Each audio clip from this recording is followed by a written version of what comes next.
ایک دن میں اور میرے دوست آفس کے کینٹین پر بیٹھے چائے پی رہے تھے۔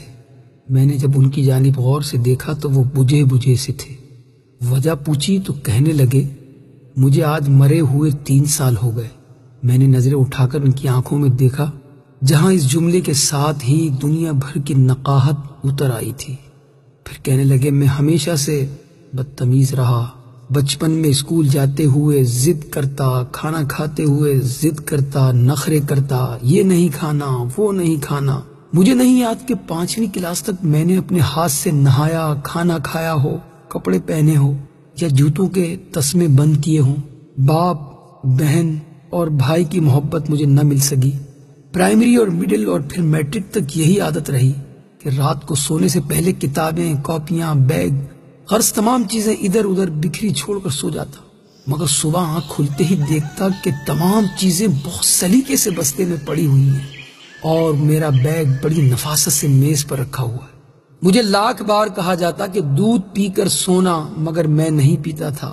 لیکن جب صبح اٹھتا تو لبے شیریں، منہ کا ذائقہ بدلا ہوتا۔ پہل تو پتہ نہیں چلتا تھا، مگر آہستہ آہستہ پتہ چل گیا کہ رات کو نیند میں ہی دودھ پلا دیا جاتا تھا۔ رات کو کبھی آنکھ کھلتی تو دیکھتا کہ بارش ہو رہی ہے اور مجھ پر کمبل ڈال دیا گیا ہے تاکہ سردی نہ لگے۔ مجھے ہمیشہ گھر میں 2 ہی چیزوں سے چڑ رہی، ایک 11 سے 13 گھنٹے تک ہاتھ سے چلائی جانے والی سلائی مشین سے، اور دوسری روٹی کے کناروں سے کہ ان پر اکثر گھی لگنے سے رہ جاتا تھا۔ مگر روٹی کے وہ سوکھے ٹکڑے جو میں اتار دیتا تھا، نہ تو کبھی گھر سے باہر فروخت ہوتے ہوئے دیکھے اور نہ ہی کوڑا دان میں کبھی نظر آئے۔ اور جب بھی مجھے پیسے چاہیے ہوتے تو میں اسی سلائی مشین کا رخ کرتا جس سے مجھے چڑ تھی۔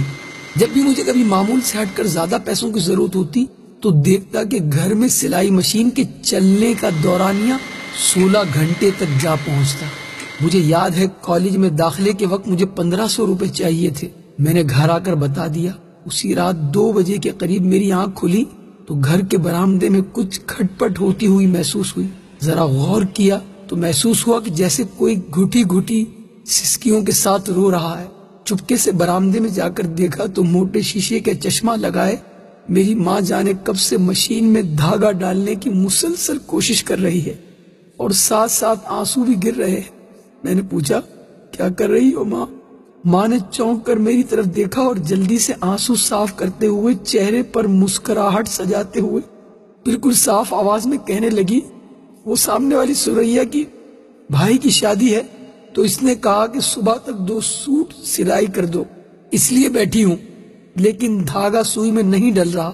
اس دن مجھے ماں کی حالت اور آنسو دیکھ کر احساس ہوا کہ مجھے کوئی چھوٹا موٹا کام کرنا چاہیے۔ میں مناسب کام بھی ڈھونڈتا رہا اور پڑھتا بھی رہا۔ ادھر FA مکمل ہوا، ادھر آفس میں کام مل گیا۔ میں نے گھر جا کر ماں کو بتایا تو وہ خوشی سے نہال ہو گئی۔ فوری شکر پارے لا کر محلے میں بانٹ دیے۔ ایک دن میں کام سے گھر آ کر لیٹ گیا، تھوڑی تھکاوٹ ہو رہی تھی، پاؤں چارپائی سے لٹکائے ہی سو گیا۔ جب اٹھا تو دیکھا کہ خلاف معمول آج نہ جوتے میرے پاؤں سے اترے تھے اور نہ ہی کھانا بنا تھا۔ ماں کو آواز دی، ماں ماں اے ماں اے ماں، ماں اٹھیے، بھوک لگی ہے۔ چیخ چیخ کر رویا، 1000 منتیں کی، مگر شاید ماں اب کے بار اٹھنے کے لیے نہیں سوئی تھی۔ ماں کے بعد وہ گھر چھوڑ دیا، گویا قبرستان لگتا تھا۔ ادھر دیار غیر میں آ کر اپنا سارا کام خود ہی کرتا ہوں تو سوچتا ہوں کہ میں نے کبھی چیز کی خدمت نہ کی اور نہ کبھی آسائش و سکون اسے دیا۔ وہ میری ماں تھی، نوکرانی نہیں تھی۔ یہ کہتے ہوئے میرے اس دوست کے 2 موٹے موٹے آنسو اس کے رخساروں پر بہنے لگے۔ اللہ تعالیٰ میرے اور جن کے بھی والدین حیات ہیں، سب کے والدین کو ایمان اور صحت کے ساتھ خوش رکھے۔ ماں بڑی نعمت ہے، اس کی قدر کیجیے۔ ماں بڑی نعمت ہے، اس کی خدمت کیجیے۔ ماں بڑی نعمت ہے، اس کا احساس کیجیے۔